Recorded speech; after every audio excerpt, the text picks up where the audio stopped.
So, students of class 6, the same lesson, second one of your syllabus, the flying machine. So, in the first presentation we had discussed something. Now, this is the second presentation of this lesson. Sit down with me here, said the emperor. He said this to that servant who informed him about the flying man. Drink some tea. The emperor was telling him to drink some tea. It must be strange thing if it is true to see a man fly. You must have time to think of it, even as I must have time to prepare myself for the sight. No, it must be a strange thing. It will be a very, very strange thing if it is true that a man was flying, to see a man fly. So you must have some time to think about it, whether it was really a man was flying, or it was in his vision or in his dream that he saw it. And some time was to be taken by the emperor also to prepare himself for the sight. They drank tea. Please, said the servant impatiently, or he will be gone. Now, the servant is actually requesting the emperor to hurry a bit, otherwise the flying man will be gone. The emperor rose thoughtfully. Now you may take me there and show me what you have seen. Now finally the emperor was ready to see uh, about what he had informed. They walked into a garden, across a meadow of grass, over a small bridge, through a grove of trees, and up a tiny hill. They crossed all these things: garden, meadow of grass, small bridge, through a grove of trees, and finally they climbed up a tiny hill. There, said the servant, the emperor looked into the sky, and on reaching that point, that tiny hill, the servant pointed uh, to the emperor that there in the sky, he pointed towards the sky, and the emperor maybe looked at the sky, and what he sees there we will come to know in the next slide. So let us move on to that.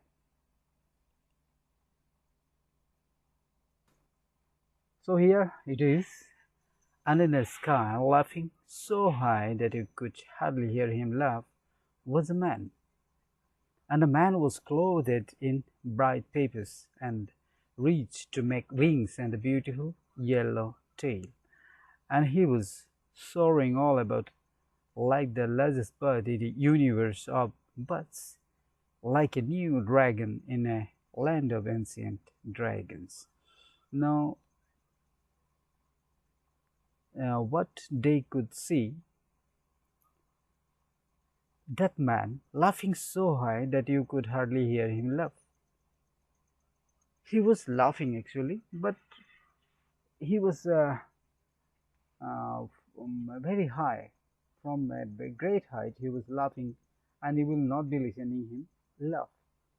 And there was that man, and the man was clothed in bright papers, and reached to make wings and a beautiful yellow tail. Now, papers and reeds, he had made that colorful thing. Maybe he looked like being clothed in bright papers and reeds. That seemed like wings and beautiful yellow tail also. And he was soaring all about, like he was flying high up like the largest bird in the universe. He was flying just like the largest bird in a universe of birds, like a new dragon in a land of ancient dragons.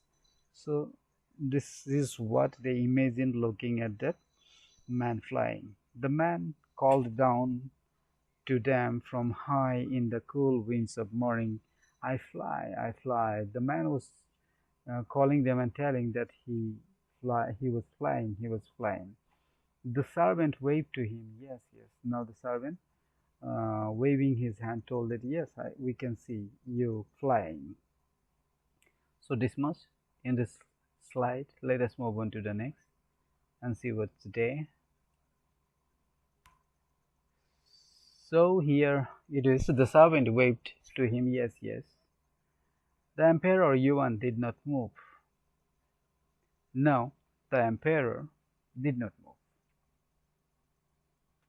Maybe he was shocked, maybe he was thinking something.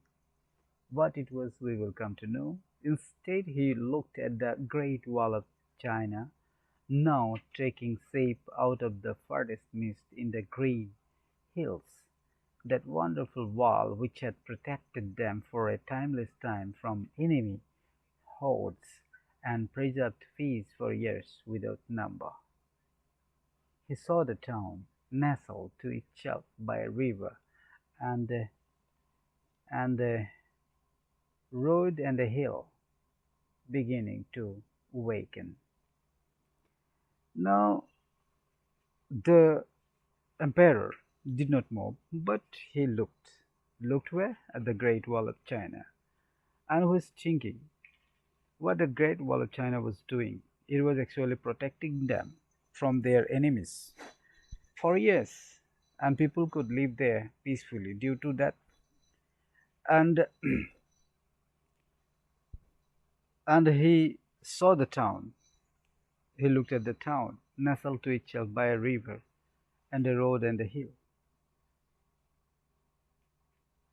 Now they were fed by a river, a road, and a hill, beginning to waken, and they were beginning to that town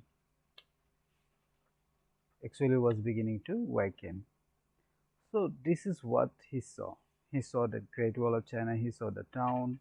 He saw the river. He saw the road and that hill. So these are the things which were there, which remained unaffected by anything, by anyone.